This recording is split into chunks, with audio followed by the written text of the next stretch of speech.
उन्वान: रात 2 बजे कब्रिस्तान के करीब जो देखा, आज तक नहीं भूला। सच्चा खौफनाक वाकया। मेरा नाम उमरान है और ये वाकया 2021 का है। मैं आज भी जब इस रात को याद करता हूं तो मेरे जिस्म में कपकपी दौड़ जाती है। मैं एक फैक्ट्री में नाइट शिफ्ट करता था। फैक्ट्री से घर जाने के लिए एक शॉर्टकट रास्ता था जो एक पुराने कब्रिस्तान के करीब से गुजरता था। आमतौर पर मैं उस रास्ते से नहीं जाता था, लेकिन उस रात बारिश हो रही थी और मैं जल्दी घर पहुंचना चाहता था। रात के तकरीबन 2 बज रहे थे। सड़क सुनसान थी। सिर्फ बारिश की आवाज और कभी कभार बिजली की चमक दिखाई दे रही थी। जब मैं कब्रिस्तान के करीब पहुंचा तो अचानक मेरी मोटरसाइकिल बंद हो गई। मैंने कई बार स्टार्ट करने की कोशिश की, लेकिन मोटरसाइकिल स्टार्ट नहीं हुई। इसी दौरान मुझे ऐसा महसूस हुआ जैसे कोई मुझे देख रहा हो। मैंने इधर उधर नजर दौड़ाई, मगर वहां कोई नहीं था। फिर अचानक मेरी नजर कब्रिस्तान के गेट पर पड़ी। एक सफेद कपड़ों में मलबूस शख्स खामोशी से खड़ा था।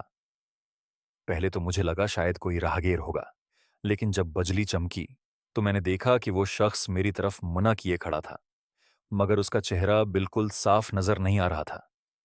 मेरे दिल की धड़कन तेज हो गई। मैंने फौरन नजरें हटाईं और दोबारा मोटरसाइकिल स्टार्ट करने लगा। चंद सेकंड बाद जब मैंने दोबारा गेट की तरफ देखा तो वहां कोई नहीं था।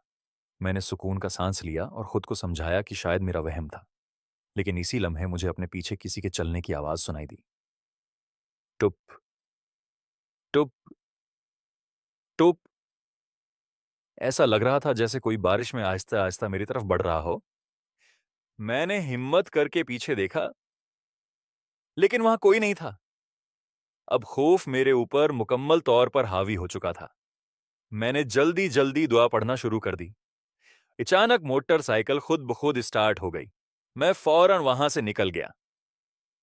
घर पहुंचने के बाद भी मेरे हाथ कांप रहे थे। अगले दिन मैंने ये बात एक बुजुर्ग को बताई। उन्होंने खामोशी से मेरी बात सुनी और फिर कहा, बेटा, इस कब्रिस्तान के करीब रात को अक्सर लोगों के साथ अजीब वाकयात पेश आते हैं। तुम खुशकिस्मत थे कि तुमने वहां रखने की कोशिश नहीं की। आज 5 साल गुजर चुके हैं। मैं अब भी उस रास्ते से रात के वक्त नहीं गुजरता और आज तक मुझे नहीं मालूम कि कब्रिस्तान के गेट पर खड़ा वो शख्स कौन था।